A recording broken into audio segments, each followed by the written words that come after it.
Hello दोस्तों, GC sir के online platform पर मैं एलसी राव आपका हार्दिक स्वागत करता हूं। दोस्तों आज हम लोग क्लास 10th का साइंस के दूसरे चैप्टर का हम लोग शुरुआत करेंगे और दूसरे चैप्टर का नाम होगा हमारा अम्ल, क्षार और लवण। तो आज देखेंगे हम लोग कि अम्ल, क्षार और लवण क्या होते हैं, इसकी क्या प्रॉपर्टीज होती है, किस प्रकार से किसी दूसरे एलिमेंट के साथ रिएक्शन करते हैं। ये सारी चीजें इस चैप्टर में हम लोग क्या करेंगे, डिस्कस करेंगे। तो शुरू करते हैं दोस्तों। अम्ल, क्षार और लवण।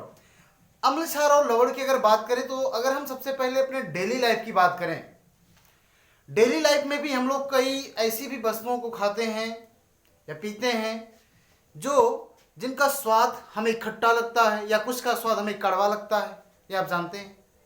जैसे नींबू के रस की बात की जाए, अगर उसको हम लोग जब शरबत बना करके या किसी भी एंगल से अपनी बॉडी में इंजेक्ट कराते हैं तो उसका स्वाद हमें लगता है खट्टा। तो क्यों लगता है? क्योंकि उसमें क्या पाए जाते हैं, एसिड पाए जाते हैं। बात सभी को समझ में आ रही है? तो ऐसे पदार्थ जो अपने डेली लाइफ में यूज भी करते हैं और जो खट्टे लगते हैं वो क्या होते हैं, अम्ल होते हैं, और जो कड़वे लगते हैं वो क्या होते हैं, क्षार होते हैं। तो सब कुछ डिटेल में डिस्कस करेंगे इस चैप्टर के अंतर्गत। चैप्टर का नाम है अम्ल, क्षार और लवण। क्लियर है दोस्तों? अध्याय 2 अम्ल, क्षार और लवण क्लास 10th के साइंस का दूसरा चैप्टर है, जिसमें से सबसे पहली हेडिंग लेंगे हम लोग क्या, इंडिकेटर, सूचक। सबसे पहला हेडिंग क्या होगा हमारे लिए, ये होगा इंडिकेटर यानी सूचक। इंडिकेटर, सूचक क्या होते हैं इंडिकेटर?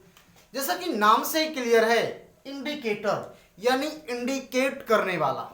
इंडिकेट करने वाले का मतलब क्या है कि सूचना देने वाला। क्लियर है सभी को? जैसे हमारे व्हीकल्स में भी क्या लगते हैं, इंडिकेटर लगते हैं। जब हमको क्या रूट डाइवर्जन करने होते हैं, डाइवर्ट करना होता है, हमें मुड़ना होता है कहीं पर, तो हम लोग पीछे साइड और आगे साइड दोनों साइडों में हम लोग क्या करते हैं, आने जाने वाले लोगों को इंडिकेट करते हैं। जैसे ये सारे के दोनों लोग हम क्या होते हैं, समझ जाते हैं कि व्यक्ति मुड़ने वाला है।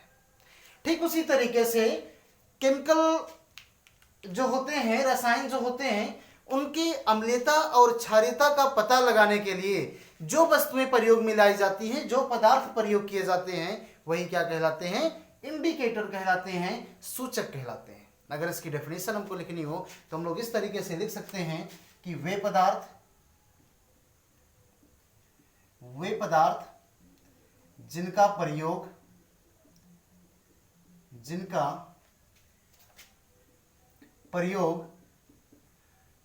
पदार्थों के अम्लीय अथवा, या और मैं कर दूं, और क्षारीय, ऐसे पदार्थ, वे पदार्थ जिनका प्रयोग पदार्थों के अम्लीय और क्षारीय गुणों का अध्ययन करने के लिए, गुणों का पता लगाने के लिए, गुणों का पता लगाने के लिए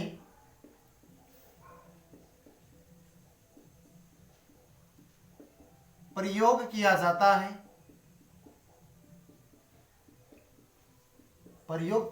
है, सूचक कहलाते हैं।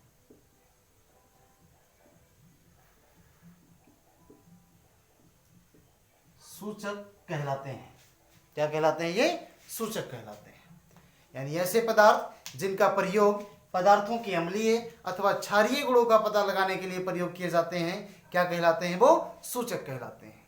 अगर हम लोग बात करें सूचक के प्रकार की, तो देखें हम लोग, जो सूचक होते हैं, ये सूचक जो होते हैं यह दो प्रकार के होते हैं। कौन कौन से होते हैं? एक तो होते हैं अम्लीय सूचक होते हैं और दूसरे होते हैं क्षारीय सूचक होते हैं। सॉरी, एक मिनट। सूचक की बात करें तो एक होते हैं आपके प्राकृतिक, सॉरी मैंने गलती से लिख दिया था उसे, प्राकृतिक सूचक, और दूसरे होते हैं आपके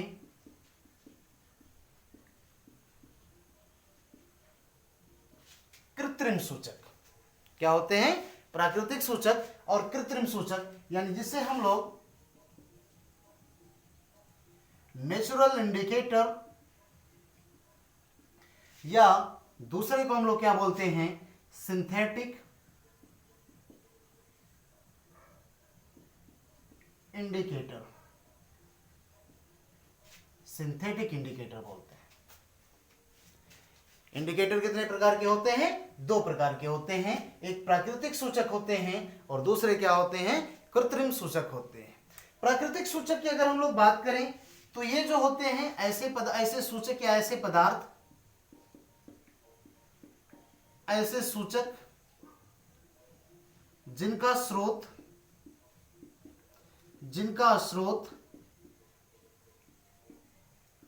प्रकृति होता है। क्या कहलाते हैं वो? ये कहलाते हैं प्राकृतिक सूचक कहलाते हैं। लेकिन जिन्हें ऐसे सूचक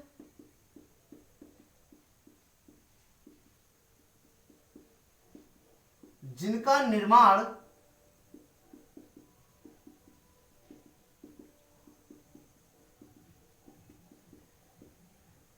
प्रयोगशाला में होता है, क्या कहलाते हैं वो? कृत्रिम सूचक कहलाते हैं। ऐसे सूचक जिनका निर्माण कहां होता है? प्रयोगशाला में होता है। क्या कहलाते हैं वो? कृत्रिम सूचक कहलाते हैं।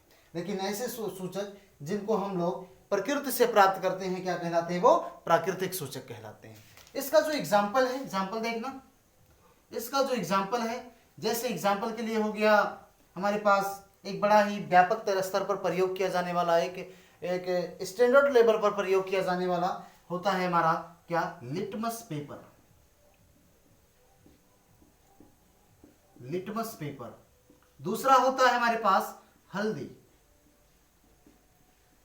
आदि, रेड कैबेज लीव्स होते हैं और सारी चीजें होती हैं जो होती हैं क्या? नेचुरल इंडिकेटर के तौर पर प्रयोग की जाती हैं। जैसे और जो सबसे व्यापक तौर पर प्रयोग किया जाने वाला, पूरे विश्व में जो सबसे व्यापक तौर पर किसी भी पदार्थों की एसिडिटी अथवा उसकी बेसिसिटी का पता लगाने के लिए जो यूज किया जाता है वो किया जाता है लिटमस पेपर। इसी तरीके से जो दूसरा है हमारे पास कृत्रिम सूचक, इसका जो एक एग्जाम्पल है ये आप जानते हैं फिनाइल्फ्थेलीन। फिनाइल्फ्थेलीन हो गया या मेथिल लॉरेंस हो गया।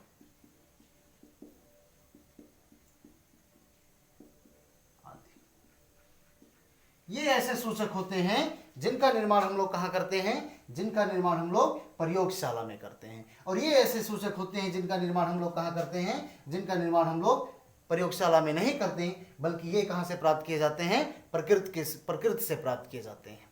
तो ये होते हैं प्राकृतिक सूचक और ये होते हैं कृत्रिम सूचक। अब देखते हैं प्राकृतिक सूचक के आधार पर या कृत्रिम सूचक के आधार पर किसी भी पदार्थों की अम्लीयता और क्षारीयता का पता कैसे लगाया जाता है। तो एक बार से आप इसका फटाफट से स्क्रीनशॉट लो, फिर हम लोग आगे बढ़ते हैं और देखते हैं क्या होते हैं लिटमस पेपर और ये कैसे पता लगाते हैं। तो देखते हैं हम लोग।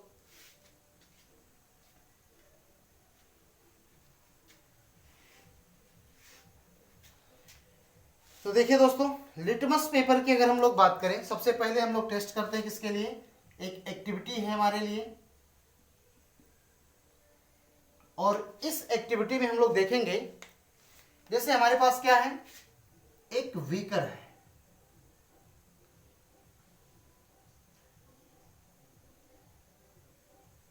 एक बीकर ये है,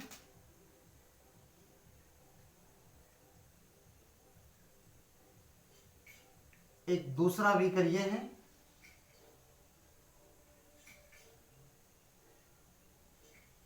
और एक तीसरा बीकर ये है। ग्लास ट्यूब है, 3 ग्लास ट्यूब है। एक में हमने डाल रखा है NaOH। क्या डाल रखा हमने इसमें? NaOH का विलयन डाल रखा है, NaOH का विलयन है ये। और एक में हमने डाल रखा है HCl का विलयन, ये विलयन है HCl का। और तीसरे वाले में हमने डाल रखा है क्या, आसुत जल। ये है डिस्टिल्ड वाटर या इसे हम लोग बोलते हैं आसुत जल। ये 3 बीकर हमारे लिए, एक में हमने डाल रखा है NaOH का विलयन, दूसरे वाले में HCl का विलयन और तीसरे वाले में है क्या, आसुत जल है। अगर इसमें हम लोग लिटमस पेपर को डिप कराएं और यह लिटमस पेपर है हमारे कौन सा, यह रेड लिटमस पेपर अगर हम लोग इसमें डालते हैं, डाला कौन सा, रेड लिटमस पेपर को डाला, तो यह चेंज हो जाता है इसका कलर, किसमें चेंज हो जाएगा, ब्लू इन कलर में। किसमें, लाल लिटमस पेपर किसमें चेंज हो जाएगा, नीले रंग में। और अगर इसमें हम लोग नीले लिटमस पेपर को डिप कराएं, इसमें हमने डाला क्या, ब्लू लिटमस पेपर। जब इसमें हम लोग ब्लू लिटमस पेपर डालते हैं तो यह चेंज हो जाता है किसमें, रेड इन कलर, लाल रंग में यह परिवर्तित हो जाता है। लेकिन अगर इसमें चाहे आप ब्लू लिटमस पेपर चेंज डालो या फिर हम लोग डालें क्या, चाहे ब्लू डालें या फिर रेड लिटमस पेपर डालें, तो यह किसी भी प्रकार का कोई चेंज है जिसमें नहीं होता है। बात समझ में आई, किसी भी प्रकार का कोई चेंज है जिसमें नहीं होगा। तो अगर रेड लिटमस पेपर डालने पर अगर कोई उस रेड लिटमस पेपर अगर ब्लू में चेंज हो जाए, अगर रेड लिटमस पेपर किस में चेंज हो जाए, ब्लू में चेंज हो जाए, तो वह सॉल्यूशन कैसा होगा, क्षारीय होगा। वह विलयन कैसा हो जाएगा, क्षारीय हो जाएगा, यानी कि बेसिक नेचर का हो जाएगा। लेकिन अगर ब्लू लिटमस पेपर डाला जाए किसी पदार्थ में और वह ब्लू लिटमस पेपर चेंज हो जाए किसमें, रेड कलर में, तो वह विलयन कैसा हो जाएगा, वह विलयन हो जाएगा अम्लीय हो जाएगा। ठीक है। लेकिन अगर हम लोग यहां पर डालें, यानी आसुत जल में अगर किसी भी रेड अथवा ब्लू लिटमस पेपर को डालते हैं, तो अगर उसके कलर में किसी भी प्रकार का कोई चेंजेस नहीं होता है, तो यह जो होगा ना तो अम्लीय होगा और ना ही क्षारीय होगा, ना ही क्या होगा, क्षारीय होगा। तो ये था लिटमस। लिटमस टेस्ट होता है क्या करने के लिए, किसी भी पदार्थ की अम्लीयता का या उसकी क्षारीयता का पता लगाने के लिए। तो इस तरीके से हम लोग उस किसी भी पदार्थ की अम्लीयता का या उसकी क्षारीयता का पता लगा सकते हैं। अगर यहां पर देखें, जैसे दूसरा हमने बताया आपको, दूसरा हमारे पास क्या होता है, हल्दी। हल्दी की अगर बात करें तो हल्दी जो है यह भी एक नेचुरल इंडिकेटर है। लेकिन अगर हल्दी को हम लोग एसिड में डालें तो there will be no change in colour.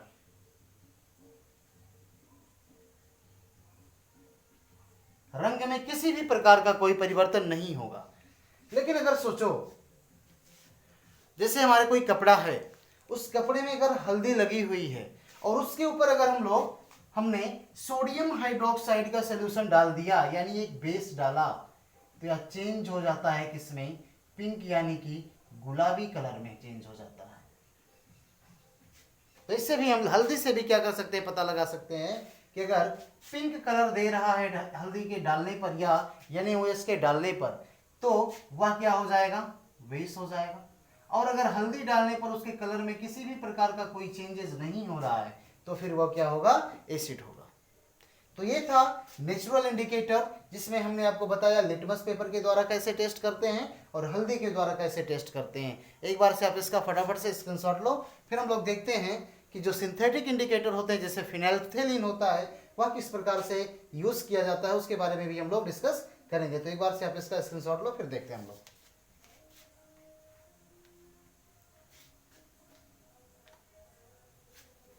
आगे देखते हैं हम लोग।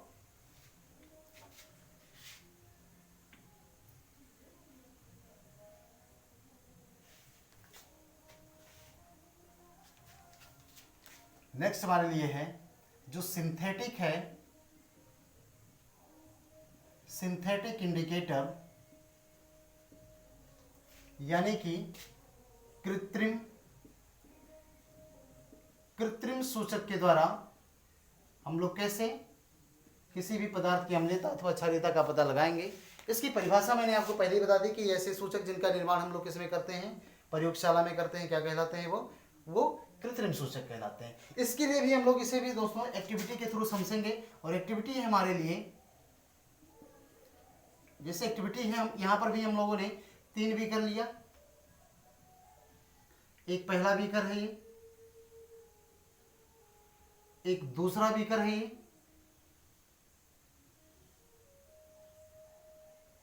और यहां पर एक तीसरा बीकर हमने लिया। एक तीसरा बीकर भी लिया हमने,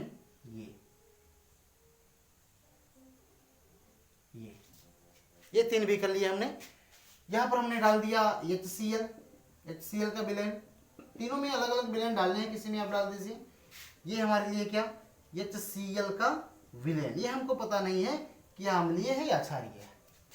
यह जो है यह हमारे लिए क्या है, NaOH का विलयन है। सेम विलयन ले लेते हैं जो पहले लिया था।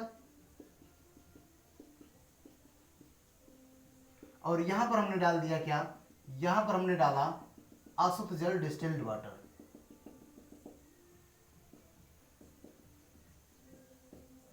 आसुत जल 3 बीकर लिया। 3 बीकर में हमने डिफरेंट टाइप के सब्सटेंसेस को डाल दिया। एक में हमने डाला HCl का विलयन, दूसरे में हमने डाला NaOH का विलयन, और तीसरे में हमने डाला क्या, आसुत जल डाला। अब इसमें अगर हम लोग कुछ बूंद डाल दें, किसकी, कुछ बूंद अगर हम लोगों ने डाल दिया, ये सभी में हमने डाल दिया कुछ बूंद, क्या सभी हमने डाला कुछ बूंद फिनाइल्फ्थेलिन की, कुछ बूंद फिनाइल्फ्थेलिन की, कुछ बूंद हमने फिनाइल्फ्थेलिन की डाला। तो HCl की बात करें तो यहां पर इसके रंग में किसी भी प्रकार का कोई चेंजेस नहीं होगा।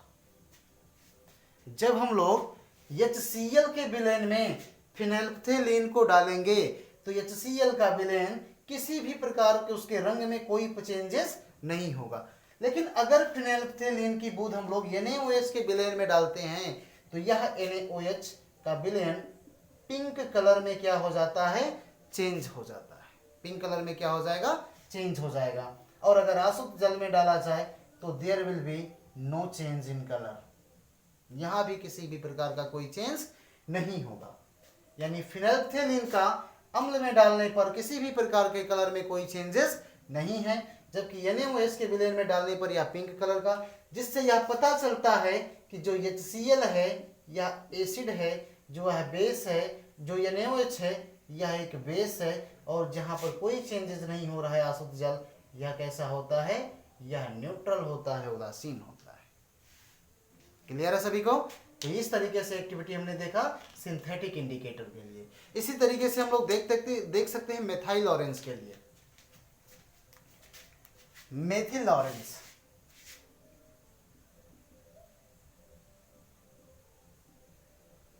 मेथिल ऑरेंज का कलर जनरली ऑरेंज के कलर का ही होता है।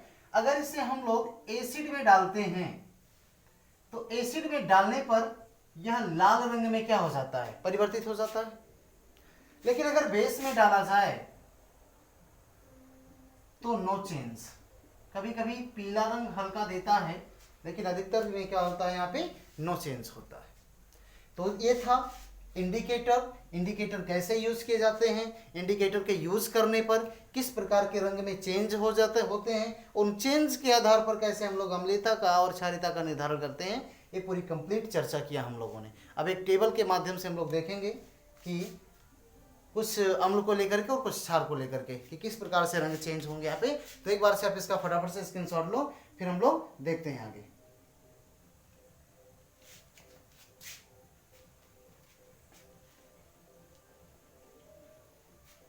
तो एक टेबल बनाएंगे दोस्तों हम लोग यहाँ पर, और टेबल होगा कुछ यूं।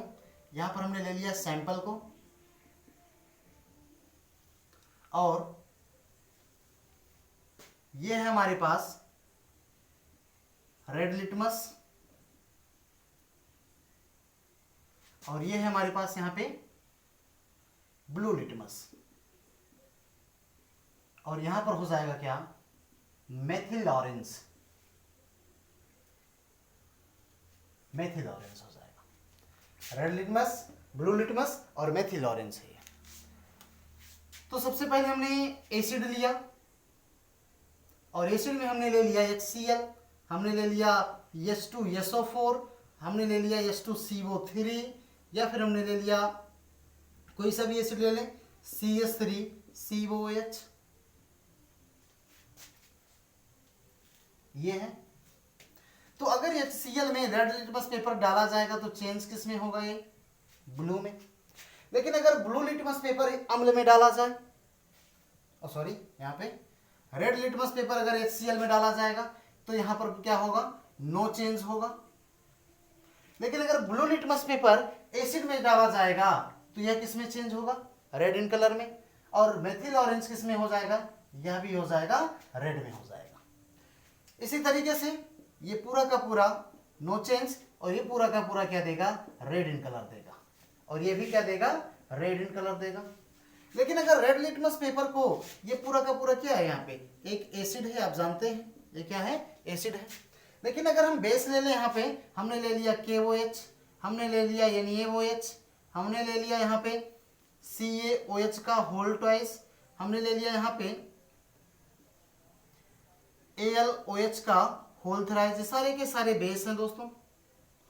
तो KOH जो होता है रेड लिटमस पेपर डालने पर यह चेंज होगा किसमें, ब्लू में।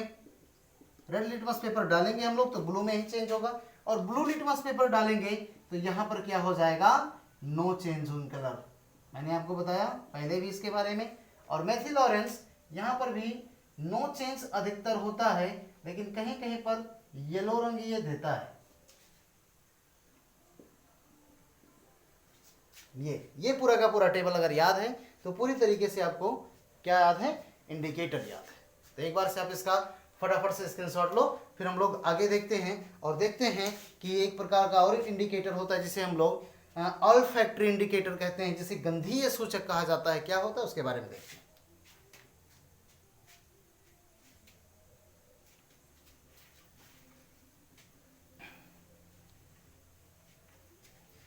पूरा फुल डिटेल में पढ़ेंगे दोस्तों। 10 मिनट का ज्ञान हम नहीं देंगे कि हम 10 मिनट में आपको विद्वान बना देंगे। विद्वान बनना है तो पूरा लेक्चर, एक एक लेक्चर आपको देखना पड़ेगा, तब जाकर के हाई स्कूल का जो दूसरा चैप्टर है, इतना आसान चैप्टर भी नहीं है, मैं आसान भाषा में पढ़ाऊंगा आपको। जब एक बार पूरा लेक्चर आप पढ़ लोगे तो पूरा का पूरा चैप्टर आपको क्या लगने लगेगा, बिल्कुल आसान लगने लगेगा। यार तू लोग तो वैसे जानकार है भाई, है ना, कि ये मतलब अम्ल क्षार और लवण क्या है। आप लोग हाई स्कूल में पहुंच गए हैं, हमारे यहाँ बोलचाल भाषा में ऐसे ही बोला जाता है, ठीक है। तो देखते हैं हम लोग गंधीय सूचक।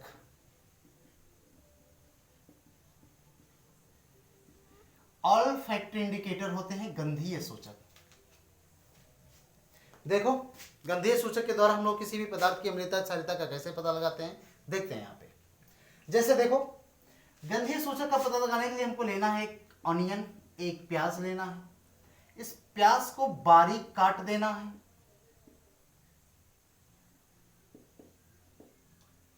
बारीक काटना है। इस बारीक कटे हुए प्याज को 2 कपड़े लेने हैं, 2 कॉटन के कपड़े लेने हैं। इन दोनों कॉटन के कपड़े में क्या करेंगे हम लोग, इन्हें लपेट करके रात भर के लिए फ्रिज में रख देंगे। इस बारीक कटे हुए प्याज को दोनों कपड़ों में लिया, रात भर रखा फ्रिज में, सुबह निकाला उसे और फिर से उसे हमने क्या कर लिया, धुल दिया। धुलने के बाद एक पे हमने डाला एसिड और एक पे हमने डाला क्या, बेस। एक पे हमने डाला क्या, एसिड, और एक पे हमने डाला क्या, बेस। तो देखते हैं दोस्तों, जहां पे हम लोग एसिड डालते हैं सॉरी, और एक पे हम लोग डालते हैं क्या, बेस, तो एसिड वाले से गंध आता है। लेकिन जहां बेस डाला जाता है वो, और गंध कैसा आएगा, प्याज का गंध आएगा। और बेस जहां से डाला जाता है यहां पर गंध प्याज की नहीं आता, गंध नहीं आता। और गंध किसका, प्याज का। एक छोटा सा एक्सपेरिमेंट है, आप इसे घर पर भी कर सकते हैं, आसान सा एक्सपेरिमेंट है। एक पे नींबू का रस डाल देना और एक पे आपके यहाँ जो वॉशिंग पाउडर आते हैं उसे डाल देना। तो आप देखोगे वहां पर आप एक्सपेरिमेंट भी कर सकते हो उसे। तो एक छोटा सा गंधीय सूचक भी होता है, तो इसे भी आप देखते रहिए, याद करते रहिए। पूरा इंडिकेटर आपका समाप्त हो गया। अब एक बार से आप इसका फटाफट से स्क्रीनशॉट लो। फिर कुछ इंपॉर्टेंट रिएक्शन क्या होते हैं एसिड और बेस के, ये भी हम लोग क्या करेंगे, देखेंगे यहाँ पे। ठीक है, कुछ important reactions acid and base जो परफॉर्म करते हैं देखेंगे। तो आप इसका स्क्रीनशॉट लो, फिर हम लोग आगे की तरफ बढ़ते हैं।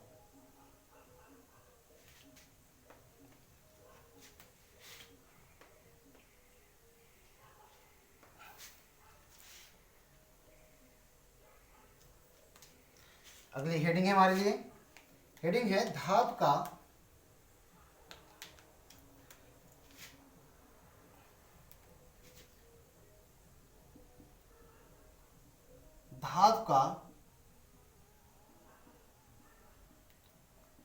अम्ल और क्षार के साथ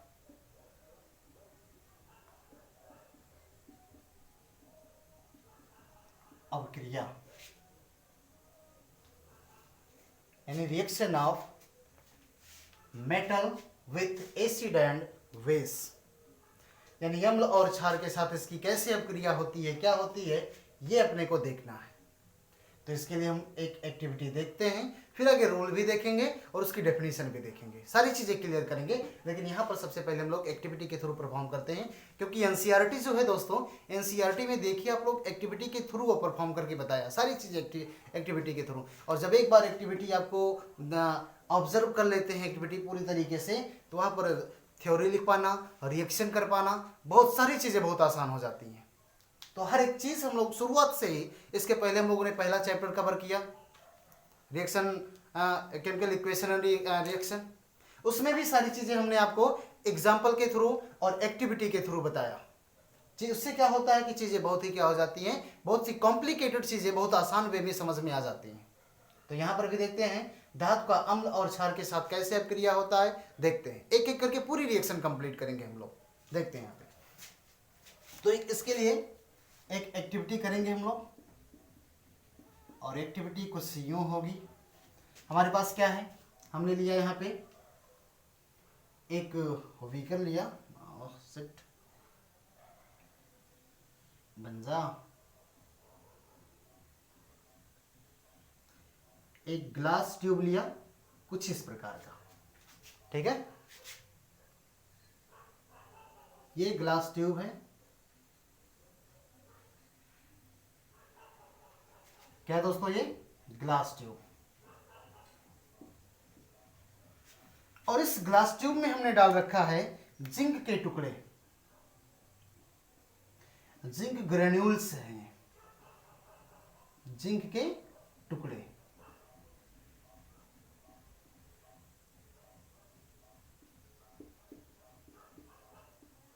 ये जिंक के टुकड़े हैं। और जिंक के टुकड़े डालने के बाद यहां से एक डिलीवरी ट्यूब निकालते हैं हम लोग, मतलब इसमें HCl डाल करके यहां से एक डिलीवरी ट्यूब निकालते हैं, डाइल्यूट HCl है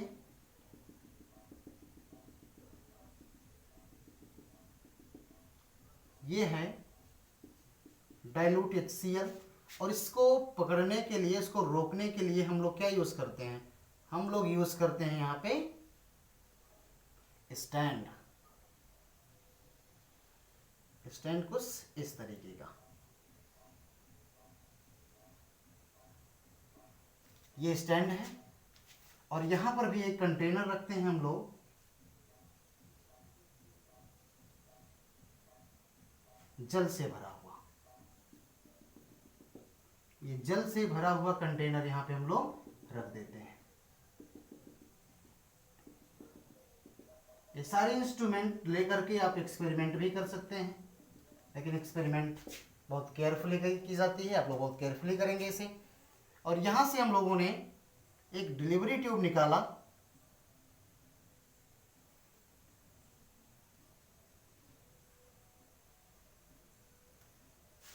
और इस डिलीवरी ट्यूब को हमने ले जा करके इसमें डुबो दिया इस तरीके से।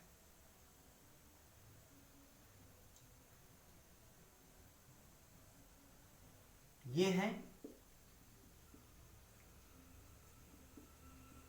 डिलीवरी ट्यूब, ये कॉर्क है, ये आपका स्टैंड है, नामकरण कर सकते हैं आप लोग। और कुछ बचा है, यहाँ पर आप कंटेनर कर लीजिए, पात्र कर लीजिए। और ये जल है, दिखाई दे रहा है आपको, हाँ ये जल है। डिलीवरी ट्यूब यानी ये वाहक नली है, हिंदी में इसको क्या बोलेंगे हम लोग, वाहक नली, ये है। जब ये सारी चीजें करते हैं हम लोग तो यहां पर क्या होता है, गैस यहां से बुलबुले के रूप में निकलनी शुरू होती है, इस तरीके से निकलना शुरू होता है गैस। क्लियर है सभी को? इस तरीके से गैस निकलना क्या होता है, शुरू होता है। अगर यहां पर हम लोग इसके पास जलती हुई मोमबत्ती जब ले जाते हैं,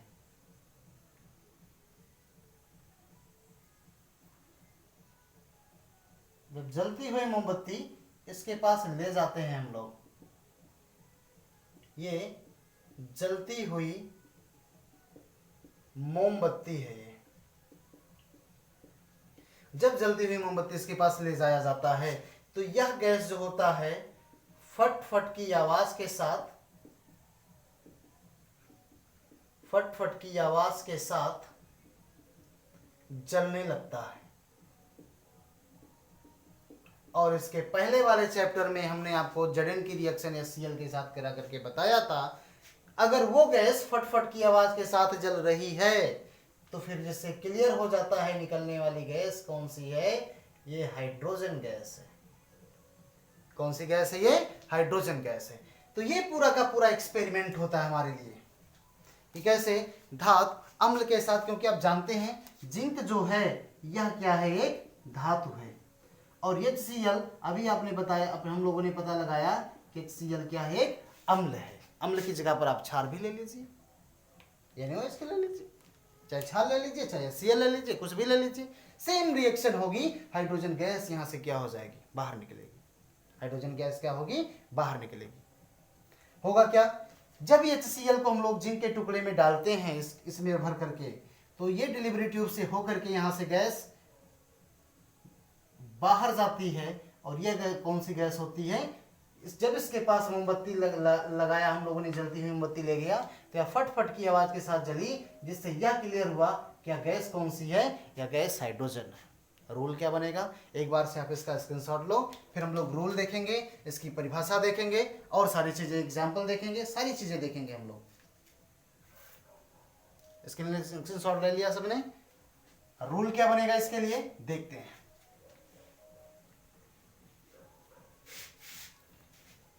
तो रूल क्या होगा, रूल होगा, जितने भी रूल लिखेंगे दोस्तों हम लोग सारे के सारे रूल को आगे चल करके एक पूरे पेज पर उसे हम लोग मेंशन करेंगे, जिससे एक नजर उस पर डालें तो सारे के सारे रूल हमको एक साथ दिखाई दें। रूल क्या था, हमारे पास एसिड था यानी अम्ल था, और अम्ल की अभिक्रिया जब धातु के साथ हमने कराया तो प्रोडक्ट क्या मिला अपने को, प्रोडक्ट अपने को मिलेगा यहाँ से लवण मिलेगा, और हाइड्रोजन गैस क्या हो जाएगा, बाहर निकलेगा। हाइड्रोजन गैस बाहर निकलेगा। क्लियर है सभी को, हाइड्रोजन गैस क्या हो जाएगा, बाहर निकल जाएगा। यानी अगर यहां से डेफिनेशन अपने को देनी हो, डेफिनेशन अगर देनी हो तो हम परिभाषा इस तरीके से दे सकते हैं कि धातु की अभिक्रिया, धातु की अभिक्रिया अम्ल के साथ या फिर क्षार के साथ,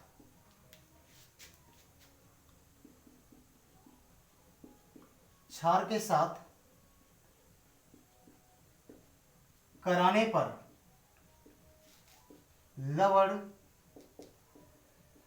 लवण बनता है, और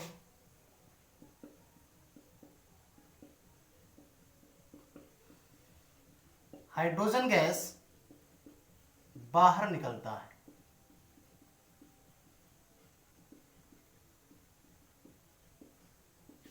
हाइड्रोजन गैस कहां निकलता है, बाहर निकलता है। इसके कुछ एग्जांपल्स हैं, जैसे वही एग्जांपल हम लोग देखें, जैसे जेडन सॉलिड की अभिक्रिया हमने जब HCl यानी कि ये एक्वस फॉर्म में था, इसके साथ जब कराया तो प्रोडक्ट अपने को मिला ZnCl2 एक्वस और प्लस हाइड्रोजन गैस क्या हुआ, बाहर निकला। यह आप जानते हैं, यहाँ पर Zn एक धातु था, HCl क्या है, एक अम्ल है, और इसकी अभिक्रिया जब कराया गया तो ZnCl यानी जिंक क्लोराइड मिलेगा अपने को, और हाइड्रोजन गैस क्या हो जाएगा, यहां से बाहर निकल जाएगा। क्लियर है सभी को? तो ये इसका एग्जाम्पल हो जाएगा। यही नहीं और भी एग्जाम्पल है। नेक्स्ट एग्जाम्पल है हमारे पास, इसकी अभिक्रिया जब हम लोग H2SO4 के साथ कराएं, चलो CU ना ले करके कोई और रिएक्शन, अच्छी रिएक्शन लेते हैं हम लोग, जैसे Mg ले लें। इसकी अभिक्रिया अगर हम लोग H2SO4 के साथ कराएं, H2SO4 ये धातु है, ये एसिड आप जानते हैं, यह एक धातु है और यह क्या है, अम्ल है। इसके साथ अगर कराएं तो अपने को मिलेगा MgSO4 का एक्वस यानी कि लवण, और अपने को यहां से हाइड्रोजन गैस क्या होगा, बाहर निकलता हुआ मिलेगा। ठीक है, ये AQ क्या है, सॉलिड क्या है, यस क्या है, डाउन एरो अप एरो क्या है, इसके पहले वाले चैप्टर में इसके बारे में पूरी डिटेल में मैंने आपको बताया है। तो आप वहां से जा करके भी, आप अगर मेरे चैनल पर नए हैं, पहली वाली वीडियो देख रहे हैं, तो और सारी चीजों को क्लियर करने के लिए इसके पहले वाले चैप्टर को आप जरूर देखें। एक एक चीज उसमें सारी चीजें मैंने बताया है। तो इस तरीके से रिएक्शन होती है। ये तो पहला रूल था अम्ल के संदर्भ में। अगर यही क्षार के संदर्भ में बात की जाए तो रूल सेकंड अपने लिए बना होगा क्या, क्या बनेगा, यानी कि अगर हम लोग धातु की अभिक्रिया क्षार के साथ कराएं, हालांकि उसे क्षार ना करके क्षार कहा जाता है, शुद्ध प्रोनाउंसिएशन यही होता है क्षार, क्षार के साथ जब कराया जाता है तब भी लवण बनता है और अपने पास बाहर क्या निकलेगा, हाइड्रोजन गैस। हाइड्रोजन गैस क्या होगा, बाहर निकलेगा। कैसे होगा रिएक्शन, देखते हैं हम लोग। रिएक्शन क्या होगा, जैसे Zn है सॉलिड, इसकी अभिक्रिया अगर हम लोग NaOH के साथ करके करें, हम लोग इसकी अभिक्रिया अगर हम लोग NaOH के साथ करें, NaOH यहाँ पर बेस है, आप जानते हैं। यह क्या है, यह धातु है, जबकि यह क्या है, यह एक क्षार है। अगर इसके साथ अभिक्रिया की जाए तो अपने को प्रोडक्ट मिलेगा लवण, और हाइड्रोजन गैस यहां भी बाहर निकलेगा। कैसे निकलेगा, प्रोडक्ट अपने को क्या मिलेगा, अपने को प्रोडक्ट मिलेगा Na2ZnO2। इसका नाम लिख लीजिए आप लोग, नाम हो जाएगा इसका सोडियम जिंकेट। नाम क्या हो जाएगा इसका, सोडियम जिंकेट हो जाएगा, और यहां से हाइड्रोजन गैस क्या होगा, बाहर निकलेगा। हाइड्रोजन गैस क्या हो जाएगा, बाहर निकल जाएगा। अब अगर रिएक्शन बैलेंस नहीं है तो बैलेंस करना भी मैंने इसके पहले वाले चैप्टर में आपको सिखाया है। 2 हाइड्रोजन 2 Cl, आप यहाँ 2 लगा करके बैलेंस कर सकते हैं। ये तो ऑलरेडी बैलेंस किया हुआ रिएक्शन है। यहाँ पर देखिए 2 NaOH है तो 2 हम यहाँ कर देंगे, ऑलरेडी ये भी बैलेंस हो जाएगा। तो रूल यहाँ पर जो बना कि धातु की अभिक्रिया क्षार के साथ भी कराने पर लवण बनता है और हाइड्रोजन गैस, यहाँ मैंने डेफिनेशन लिख दिया है, ये डेफिनेशन है दोस्तों। तो इस तरीके से अगर क्वेश्चन में आपसे सवाल पूछना होगा तो आपसे सवाल इस तरीके से पूछेगा, क्या होगा यदि किसी धातु की अभिक्रिया अम्ल के साथ अथवा क्षार के साथ कराई जाए। तो एक्टिविटी मैंने बता दिया, उस पर बेस्ड डेफिनेशन बता दिया, और उस पर बेस्ड जितने भी आपके एग्जाम्पल होते हैं सारी चीजें मैंने करा दी। तो एक बार से आप इसका फटाफट से स्क्रीनशॉट लो, और फिर हम लोग आगे की तरफ बढ़ते हैं और नेक्स्ट देखते हैं हम लोग कि धातु का कार्बोनेट और धातु के हाइड्रोजन कार्बोनेट के साथ अम्ल की अभिक्रिया। तो आगे देखते हैं दोस्तों हम लोग। नेक्स्ट होगा हमारे लिए कि अम्ल की अभिक्रिया कराएंगे हम लोग किसके साथ, सोडियम कार्बोनेट के साथ, या फिर कराएंगे किसके साथ हम लोग, धातु कार्बोनेट के साथ या धातु के हाइड्रोजन कार्बोनेट के साथ। नेक्स्ट हमारे लिए क्या, धातु कार्बोनेट के साथ, धातु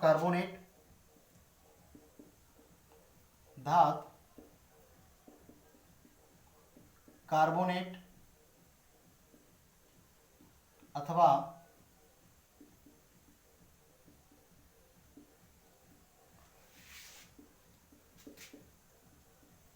धातु हाइड्रोजन कार्बोनेट की अभिक्रिया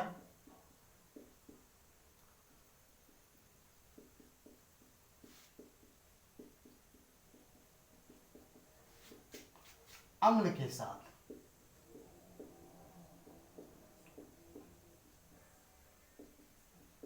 ठीक है, कैसे अब क्रिया होगी देखते हैं।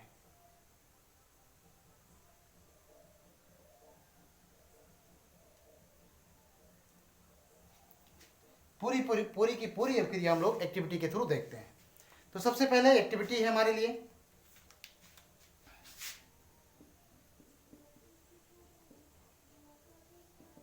और एक्टिविटी है जैसे हमने यहां पर लिया एक, उसमें भी कर लिया था ग्लास ट्यूब, यहां पर भी हम लोगों ने दोस्तों एक ग्लास ट्यूब लिया इस तरीके से, ये ग्लास ट्यूब है, यहां पर कॉर्क लगाया, ये कॉर्क लगा दिया, और इस कॉर्क में हमने यहां पर एक थिसिल कीप लगाया,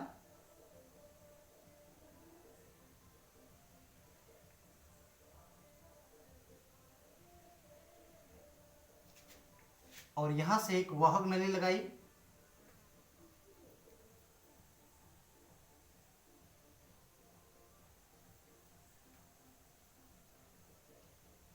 ये वाहक नली है,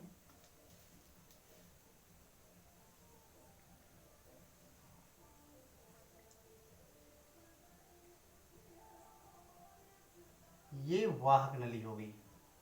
यहां पर भी आप कॉर्क लगा करके इसको कस दीजिए।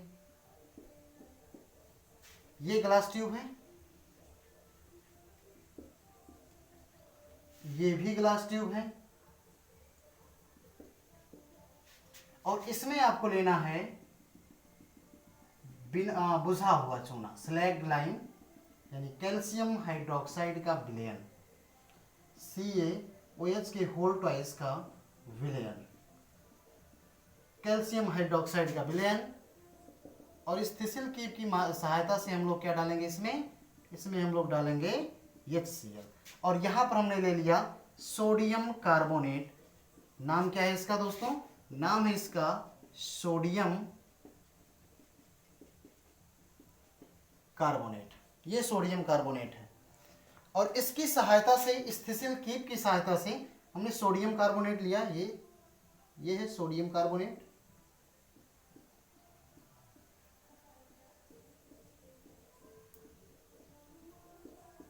ये सोडियम कार्बोनेट है। सोडियम कार्बोनेट ले लीजिए या सोडियम बाइकार्बोनेट ले लीजिए, दोनों के लिए आप स्वतंत्र हैं, या सोडियम बाइकार्बोनेट, या इसी को सोडियम हाइड्रोजन कार्बोनेट भी बोला जाता है। इसी को क्या बोलते हैं हम लोग? सोडियम हाइड्रोजन, दिखाई दे रहा है आपको? चलो मैं हाइड्रोजन लिख देता हूं, हाइड्रोजन कार्बोनेट ले लीजिए, आप कुछ भी ले लीजिए, सोडियम कार्बोनेट या सोडियम का हाइड्रोजन कार्बोनेट ले लीजिए। और इसमें आपको क्या करना है, और इसमें आपको ये HCl, नाम है इसका क्या? थिसिल कीप, थिसिल कीप, ये वाहक नली। अब इस थिसिल कीप की सहायता से आपको क्या डालना है इसमें? आपको HCl डालना है। ध्यान देंगे यहां पर HCl आप डालेंगे, डाइल्यूट HCl। ये वाला जो नली है ये आप HCl में नहीं डुबोएंगे, लेकिन ये वाली थिसिल कीप वाली नली HCl में डूबी हुई होगी। क्यों? क्योंकि यहां से हम लोग डाइल्यूट HCl इसमें क्या करेंगे? डालेंगे थोड़ा थोड़ा करके।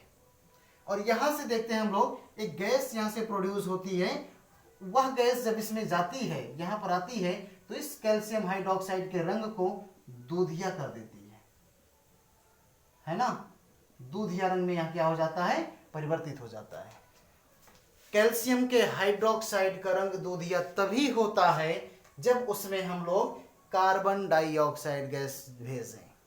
तो यहां से तो एक चीज क्लियर हुआ कि जो गैस प्रोड्यूस हो रहा है वह गैस कौन सा निकल रहा है? कार्बन डाइऑक्साइड गैस निकल रहा है। यानी जब सोडियम कार्बोनेट की क्रिया या सोडियम के हाइड्रोजन कार्बोनेट की क्रिया अम्ल के साथ कराया गया, क्योंकि आप जानते हो हाइड्रोजन क्लोराइड एक क्या है? एसिड है। इसके साथ जब कराया गया तो कार्बन का डाइऑक्साइड तो निकल रहा है। क्यों?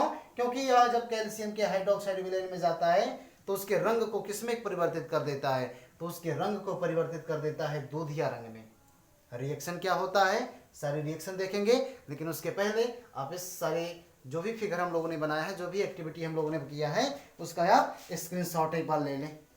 फिर हम लोग आगे देख रहे हैं। ले लिया आपने? हाँ, आगे देखिए रिएक्शन क्या होती है इसमें। रिएक्शन इंपॉर्टेंट है, ठीक है, ये रिएक्शन क्या है, इंपॉर्टेंट है। देखते हैं, जैसे हमारे पास क्या था, सोडियम का कार्बोनेट है Na2CO3 है, हमने डाला इसमें HCl। जब HCl को हमने डाला तो अपने को प्रोडक्ट मिलेगा क्या, अपने को प्रोडक्ट मिला यहां से NaCl मिला, और मिला यहां से कार्बन डाइऑक्साइड गैस बाहर निकले, आप जानते हैं, और प्रोडक्ट मिला अपने को H2O। क्या मिलेगा, H2O मिलेगा। ये पूरा का पूरा रिएक्शन मिलेगा अपने को। बैलेंस करना चाहो तो बैलेंस कर लो, यहां हम 2 कर दें, बैलेंस हो जाएगा। 2 HCl और 2 Cl हो जाएगा, 2 यहां कर दे, बैलेंस हो जाएगा, ठीक है। इसी तरीके से अगर हम लोगों ने लिया क्या, अगर हम लोगों ने ले लिया सोडियम का बाइकार्बोनेट यानी HCO3 ले लिया, और इसकी अभिक्रिया अगर HCl के साथ करा दी तो अपने को प्रोडक्ट मिलेगा क्या, अपने को प्रोडक्ट मिलेगा यहां से भी NaCl, और कार्बन डाइऑक्साइड गैस यहां से भी बाहर निकलेगी, और अपने को मिल जाएगा क्या, H2O। तो एक चीज तो क्लियर है कि जब किसी भी सोडियम के कार्बोनेट अथवा सोडियम बाइकार्बोनेट, यानी कि सोडियम एक धातु है, तो धातु के कार्बोनेट या धातु के बाइकार्बोनेट की अभिक्रिया अम्ल के साथ कराते हैं तो अपने को प्रोडक्ट मिल रहा है लवण, और कार्बन डाइऑक्साइड गैस बाहर निकल रही है, और यहाँ से वाटर मॉलिक्यूल भी फॉर्म हो रहा है। तो अगर मैं रूल लिखना चाहूँ तो हम लोग रूल लिख सकते हैं। रूल क्या होगा इसके लिए, रूल ये इंपॉर्टेंट है, रूल याद रखेंगे। यानी कि अगर हम लोग धातु के कार्बोनेट अगर धातु के कार्बोनेट की अभिक्रिया या धातु के कार्बोनेट ले लें, या धातु का हाइड्रोजन कार्बोनेट ले लें, धातु का हाइड्रोजन कार्बोनेट ले लें, हाइड्रोजन कार्बोनेट, इसकी अभिक्रिया जब हम लोग अम्ल के साथ करते हैं तो अभिक्रिया अम्ल के साथ करने पर प्रोडक्ट मिलता है अपने को लवण, और मिलेगा यहां से कार्बन डाइऑक्साइड। क्या मिलेगा, कार्बन डाइऑक्साइड, और प्लस क्या मिल जाएगा, यहां से जल मिल जाएगा। इसकी अगर थ्योरी लिखनी हो तो हम लोग थ्योरी इस तरीके से यही रूल देख करके थ्योरी लिख सकते हैं कि अम्ल की अभिक्रिया धातु के कार्बोनेट अथवा धातु के हाइड्रोजन कार्बोनेट के साथ कराने पर प्रोडक्ट अपने को क्या मिलता है, यह मिलता है लवण, कार्बन डाइऑक्साइड और जल बनता है। तो ये ऊपर दोनों रिएक्शन मैंने आपको बता दिया। लेकिन अगर सोचो ये जो कार्बन का डाइऑक्साइड है, जो हमारे पास है कार्बन डाइऑक्साइड, इस कार्बन डाइऑक्साइड गैस को अगर हम लोगों ने भेज दिया किसमें, CaOH के होल ट्वाइस एक्वस में, अगर हमने कार्बन डाइऑक्साइड गैस को भेजा तो कार्बन डाइऑक्साइड गैस जब CaOH के होल कैल्शियम हाइड्रोक्साइड के विलयन में जाता है तो प्रोडक्ट बना देता है क्या, प्रोडक्ट बना देता है CaCO3। प्रोडक्ट क्या बना देता है, CaCO3, और प्लस क्या यहां से बनता है, H2O, CaCO3, और यह होता है अघुलनशील। क्या होता है दोस्तों, अघुलनशील होता है, और रंग कैसा होता है, दूधिया रंग होता है। ऐसा होता है, दूधिया रंग होता है। लेकिन ये जो CaCO3 अपने को मिला, ये जिसका रंग दूधिया होता है, चमकदार होता है, अगर इसको हमने फिर से जल में डाला, इसको हमने फिर से किस में डाला, जल में डाला, अगर हमने इसको फिर से जल में डाल दिया, ये CaCO3 एक्वस है, यानी जो अघुलनशील पदार्थ है, इसको फिर से अगर हम लोगों ने जल में डाल करके अगर फिर से पुनः उसमें कार्बन का डाइऑक्साइड गैस प्रवाहित कराएं तो अपने को प्रोडक्ट मिल जाता है क्या, अपने को प्रोडक्ट मिल जाता है CaHCO3 का होल ट्वाइस कैल्शियम बाइकार्बोनेट। नाम क्या हो जाएगा इसका, कैल्शियम बाइकार्बोनेट या कैल्शियम हाइड्रोजन कार्बोनेट। दिखाई दे रहा है आपको, कैल्शियम बाइकार्बोनेट या calcium hydrogen carbonate. Calcium bicarbonate या कैल्शियम हाइड्रोजन कार्बोनेट की बात करें, अब ये जो होता है ये घुलनशील होता है। कैसा होता है? घुलनशील होता है। और धीरे धीरे जो दूधिया रंग होता है यह दूधिया रंग गायब होने लगता है। दूधिया रंग क्या हो जाता है? गायब हो जाता है। तो ये सारी की सारी रिएक्शंस होती हैं, ये परिभाषा होती है, ये रिएक्शन होते हैं किसका? जब कोई धातु कार्बोनेट या धातु का हाइड्रोजन कार्बोनेट किसी अम्ल के साथ अभिक्रिया करता है। तो एक बार से आप इसका फटाफट से स्क्रीनशॉट लो, फिर हम लोग आगे की तरफ बढ़ते हैं।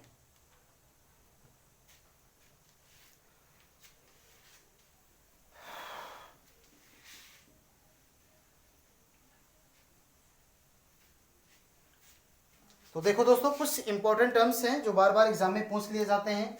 जैसे मैंने इसके पहले भी आपको लिखवाया था, जैसे आपसे पूछे चूना पत्थर, आपसे पूछे संगमरमर,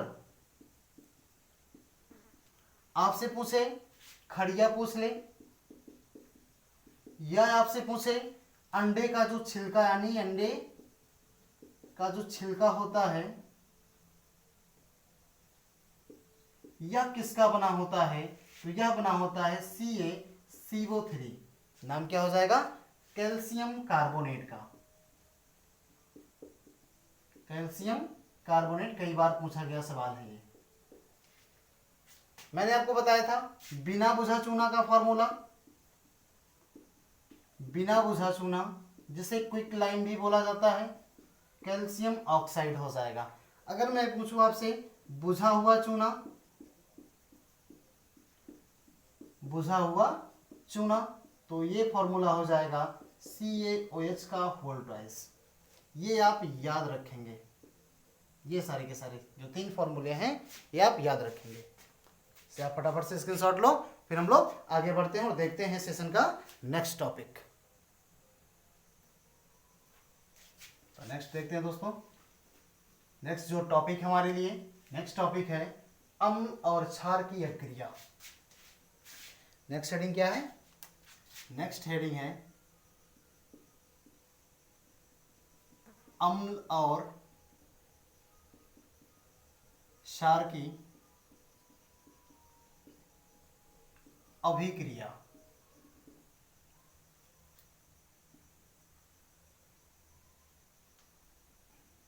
यानी अम्ल और क्षार एक दूसरे से कैसे अभिक्रिया करते हैं, ये अपने को देखना है। अम्ल और क्षार एक दूसरे से कैसे अभिक्रिया करते हैं ये अपने को देखना है। तो देखो, एक्टिविटी के थ्रू ये भी देखेंगे कि क्या एक्टिविटी होगी इसके लिए। तो ये एक्टिविटी देखते हैं। इसके लिए हमने लिया यहाँ पे एक बीकर, ये है बीकर,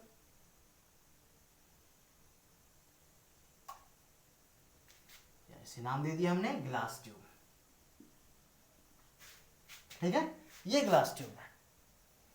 इस ग्लास ट्यूब में अगर आप पकड़ना चाहें तो होल्डर लगा करके इसे आप पकड़ भी सकते हैं, बहुत केयरफुली लेकिन पकड़िएगा। ये होल्डर है, अगर आप लैब में जाते हैं तो। इसमें हमने डाल दिया NaOH का विलयन। क्या डाल दिया हमने? NaOH का विलयन। और NaOH का विलयन क्षारीय होता है, आप जानते हैं। NaOH का विलयन है। अगर आप चाहो तो इसमें कुछ बूंद फिनाइलएथिलीन की डाल दो, ये पता लगाने के लिए कि क्षार है कि अम्ल।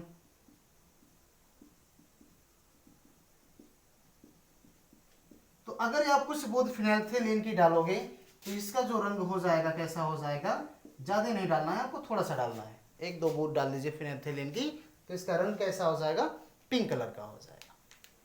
फिर उसके बाद में यहां से आप डालिए, इसमें यहां से आप डालिए एसिड, डाइल्यूट एसिड, और हमने डाल दिया डाइल्यूट HCl। इसमें हमने क्या डाल दिया? डाइल्यूट HCl डाल दिया। अब ये जब आपस में मिक्स होगा तो क्या क्रिया होगी, ये अपने को परफॉर्म करना है, ये अपने को देखना है। ठीक है, ये देखना अपने को। तो क्या होता है? तो होता ये है कि यहां पर देखिए धीरे धीरे पिंक कलर क्या हो जाता है? यह गायब हो जाता है, डिसअपीयर हो जाता है, गायब हो जाता है। बात समझ में आई? धीरे धीरे पिंक कलर क्या हो जाता है, गायब हो जाता है। रिएक्शन क्या होता है, रूल क्या होगा, रूल मैं यहां लिखे दे रहा हूं आप। रूल ये है कि जब किसी भी अम्ल के साथ कोई क्षार अभिक्रिया करता है तो प्रोडक्ट बनाता है सॉल्ट यानी कि लवण, और बनाता है क्या, जल बनाता है। अगर आप परिभाषा लिखना चाहो तो इसकी डेफिनेशन यहां मैं भी लिखे दे रहा हूं। डेफिनेशन हो जाएगा इसका, यानी जब अम्ल क्षार के साथ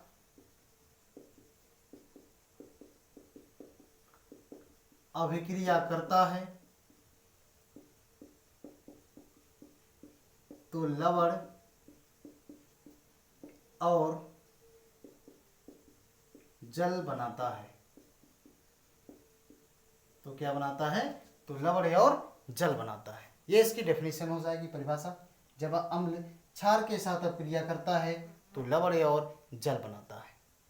जैसे एग्जांपल देखो, जैसे एग्जांपल में हमने डाला क्या था, हमने डाला था, ये हमने लिया था NaOH। नाम है इसका क्या, नाम है इसका सोडियम हाइड्रोक्साइड, और यह है एक क्षार, ये आप जानते हैं यह क्या है, एक क्षार है। इसमें हमने डाला, इसके जलीय विलयन में हमने डाल दिया HCl एक्वस, एक अम्ल है, हाइड्रोजन का क्लोराइड। प्रोडक्ट अपने को मिला NaCl एक्वस, यानी कि मिला अपने को सोडियम क्लोराइड, जो कि क्या है, एक लवण है, और यहां से अपने को मिला क्या, H2O लिक्विड, यानी क्या मिला, जल मिला। तो ये अभिक्रिया होती है, कोई जरूरी नहीं कि आप ये अभिक्रिया लो, मैं दूसरी अभिक्रिया यहाँ लिखे दे रहा हूँ। दूसरा रिएक्शन भी आप देख लो, जैसे हमने लिया CaOH का होल ट्वाइस एक्वस, और इसकी अभिक्रिया करा दी H2SO4 एक्वस के साथ। प्रोडक्ट अपने को मिल गया CaSO4 एक्वस, और यहाँ पर क्या मिल जाएगा, H2O। क्या मिल जाएगा यहाँ से, H2O भी 2H2O,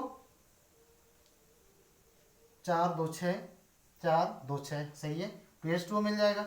और ये हो जाएगा अपना लवण, और ये हो जाएगा जल, और ये है क्षार, और ये है क्या, अम्ल।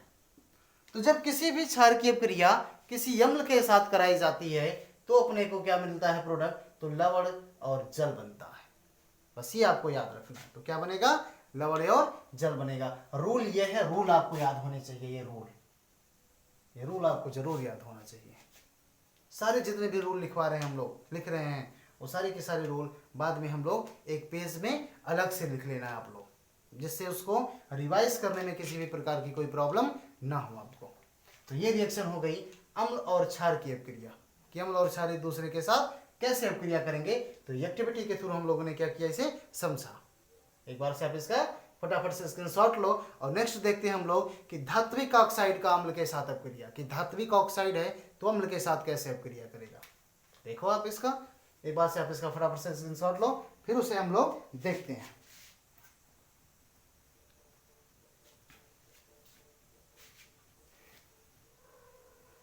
धात्विक ऑक्साइड का अम्ल के साथ अभिक्रिया कैसे होगा, देखते हैं।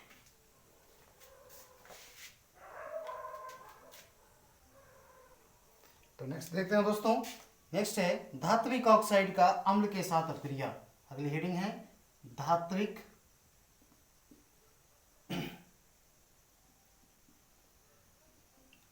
ऑक्साइड का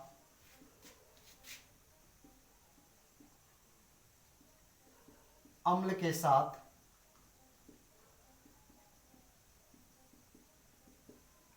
अभिक्रिया, कि धात्विक ऑक्साइड अम्ल के साथ कैसे अभिक्रिया करता है। सारी चीजें एक्टिविटी के माध्यम से। तो एक्टिविटी परफॉर्म करते हैं। इसके लिए हमने क्या लिया, हमने लिया यहां पे एक ग्लास ट्यूब लिया,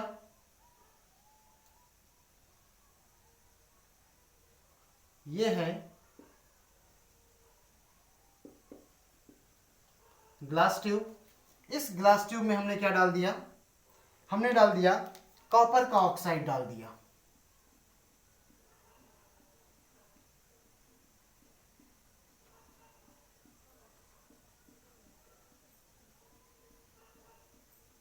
ये है CuO कॉपर ऑक्साइड है, जो कि किस कलर का होता है ये आप जानते हैं, ब्लैक कलर का होता है। इस कॉपर के ऑक्साइड में हमने डाला